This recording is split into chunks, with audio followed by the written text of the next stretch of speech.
got a message request on Blender Market and somebody sent me a pre-sale question. They said, "Hey, can Bevel Joints join this?" And I was like, "Yeah, no problem." They want to get rid of all the non-manifold stuff and join all these meshes together. And this one down here is a little more tricky, but this saves the guy so many steps and all the extra cleanup. So I'm gonna go down here and grab this. I just want to select a target and then have an active.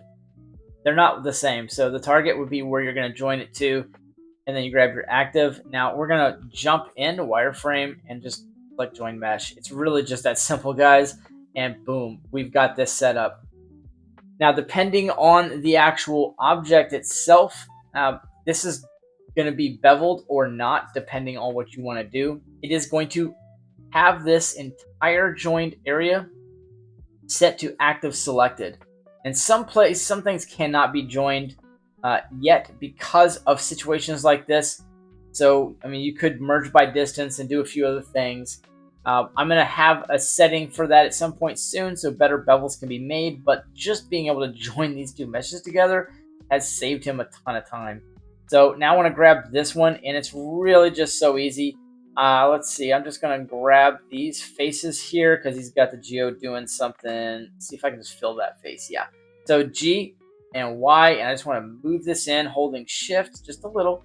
And now that's not an intersecting face, and we just have intersecting. Well, we have intersecting faces, but two that are kind of blended gives a little bit of an error. So I want to make sure that base is selected and click Join. Boom. And now when I go into wireframe and go back to solid, go inside, you can see these beautiful joints that are in here. Everything's perfect. Now we do have this one line here, and that's what I was talking about. This is pretty easy to fix. I just grab this face and this one because he's got a little curvature here. We'll mess with that.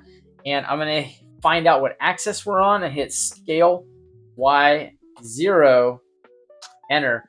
And then I'll come back over into object mode, and all of that is cleaned up, and that looks really good. So yeah, this is a super big time saver.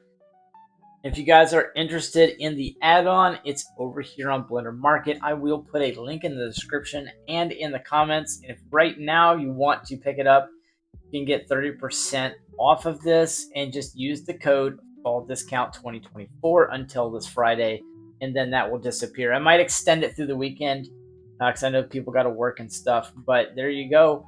Pick up the add-on if you like it. Leave a good rating. Always appreciate that. Blender devs live and die over the ratings. So yeah, see you guys in the next one. Appreciate you watching.